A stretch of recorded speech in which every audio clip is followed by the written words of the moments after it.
Week 6 in the Rhode Island League featured a ton of good matchups. I think Week 6 in both leagues. I was talking to Gino before. Ton of good matchups in Rhode Island and Connecticut. Rhode Island League wraps up today. The 2 undefeated teams square off, and a couple other close games as well. Let's start with the game of the week on the Week 6 postgame show. But first, some first-time people here on the postgame show.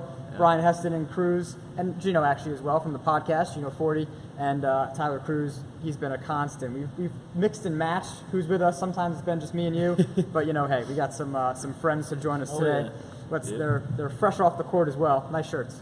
Yeah. Like them. Lob City, Boom Shakalaka, both 4-0 coming in. Only a 4-point game. Lob City does get the win, but it was a little wider than that. Who saw that game? I saw it. Nice. Okay, cool. So I know they shut down Nate Stitchell in the second half. Yeah. I think that allowed Lob to pull away a little bit. But what from that game stood out? Well, it wasn't a 4-point game. I'd say that the final score might have been 4 points, but Lob was up like 19 at some point without any victor. They really controlled the boards. I don't think the bigs, Ronsley and Trevor, couldn't really get much done on the rebounds. And like you said, locking down Nate Stitchell, that's huge. If you can force him under 20 points, you win the game. Most likely. And they did. Yeah. Yeah, I was going to say, Stitchell had a rough night shooting the ball.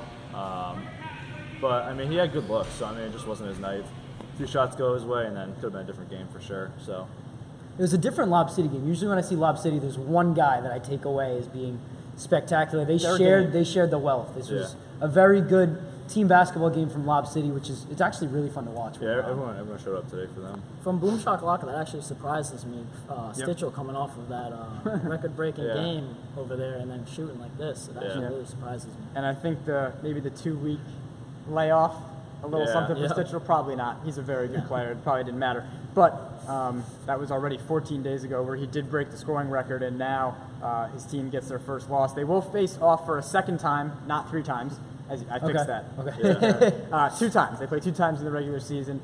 As these guys like to make jokes about the schedule errors, take it up with the head of scheduling. I don't know who does that. Wild Hogs and the Halfway Crooks. Another battle of 2 closely contested teams. 68-64, the Halfway Crooks come away. Now 2-3, so that was a big game for tiebreaker purposes. Wild Hogs win, they get that first win, and then have the same record as the Crooks.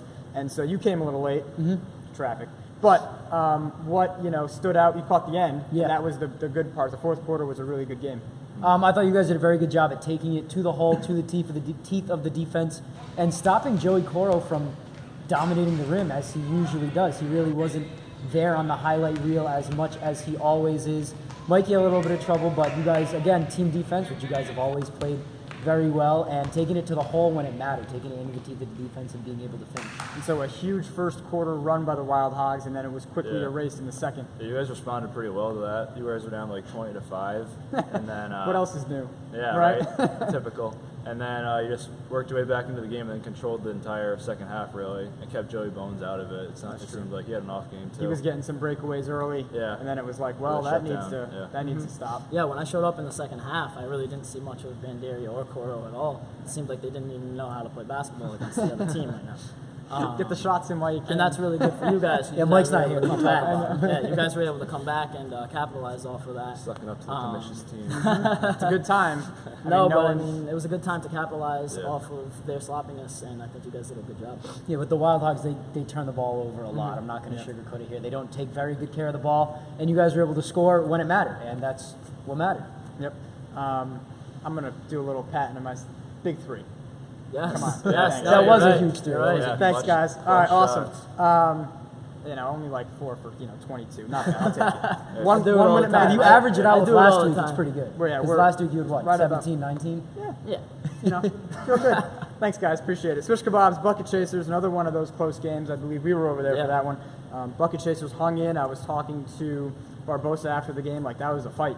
60-51, the Swish Kebabs do win.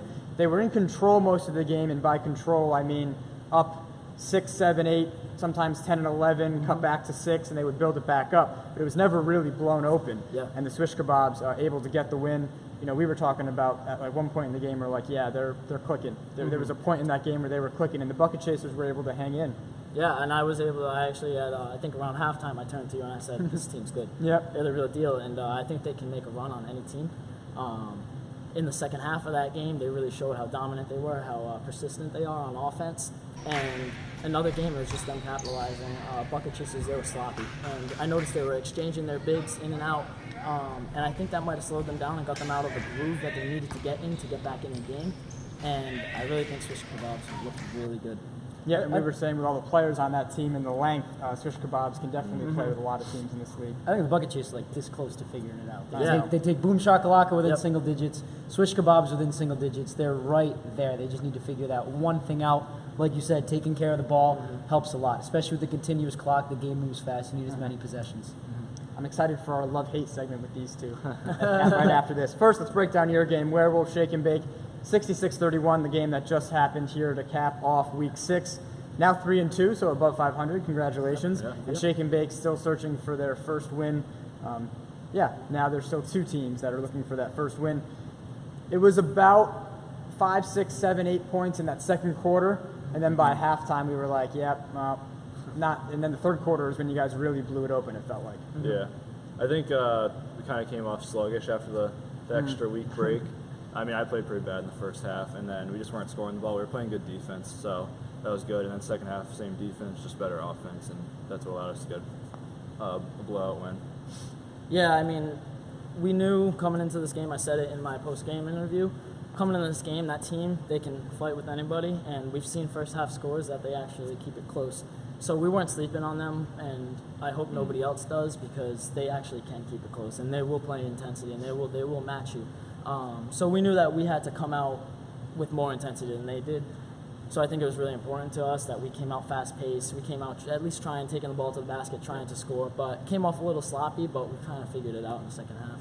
I think what you guys did throughout the game that really helped you stay was the rebounding battle. I think Matt had Connor had 18 rebounds. It was insane. Wow. He was all over the place. It was and a lot of them were offensive rebounds. So even if you missed a shot, took a bad shot, you still had to rework the possession and you could get a basket. And I think that's what kind of helped throughout the entire game. And that's actually really important to us, especially like me as a shooter and Brian as a shooter, because when we can shoot the ball and if we miss, we can trust our bigs and we can set up in another spot, because a lot of teams in this league, they don't follow. They don't follow the person that takes the shot. They don't follow the shooter. So we get the offensive rebound, and me and him are able to he's able to either get the rebound and put it right back up, or I'm able to spot up for another wide open 3. Right. A lot of times you can lock in on that first shot.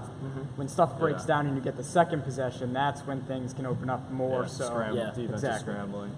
So I think we already got your opinion on this. Your favorite team, before we get to some Week 7 stuff, I don't even know. Do you know who's playing? We have Tuesday, Thursday next week, by the way. We'll talk about it. 17th and the 19th, there are games 2 nights next week. So check the schedule page for that. Under Week 7 and Week 5 will take place on Thursday, July 19th. But your favorite team to hate, your favorite team to watch struggle at times, and like say, hate watch, your favorite team to hate watch, and then just a team that you like watching. Putting them on the spot. So if you only I'll go Lob City as my team.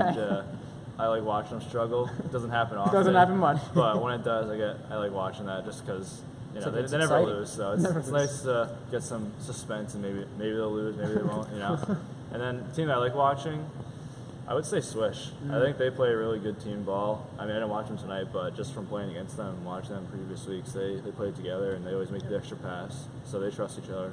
It's beautiful to watch. It's like poetry in motion. Exactly. Oh yeah, my hate watch team. I'm going with Swish. good answers. They put us out last season, and I think we should have had them in twice. back-to-back weeks. So wait, did you guys win in Week 8? No. So you lost twice to them? Yeah. Okay, because one was the last game of the One regular was the season. Barbosa shot. Yeah. That's right. You almost had the buzzer beater. So that's Okay. my hate watch team. I like the guys on the team, respectful guys, but I just I think we should have beat them twice, and I love watching And them. then favorite team to watch? Favorite team to watch? I love watching Lob City. I hate saying it, but I love watching Lob City. They play the game so smooth, and we try and mirror some of that on our court, and I hope all the other teams do, because they know how to do it. I mean, their records show, their championship show that they know how to do it. So They are the team to beat. We'll see if anyone can take them down next week. We'll have 2 tries next week to take them down, so we'll see how that goes. Week 7 on Tuesday, July 17th, and then Week 5 makeup next Thursday, July 19th, so stay tuned for that, as well as all the stuff throughout the week. For the guys, very good job. I'm Joey, and we'll see you in Week 7 on the 17th.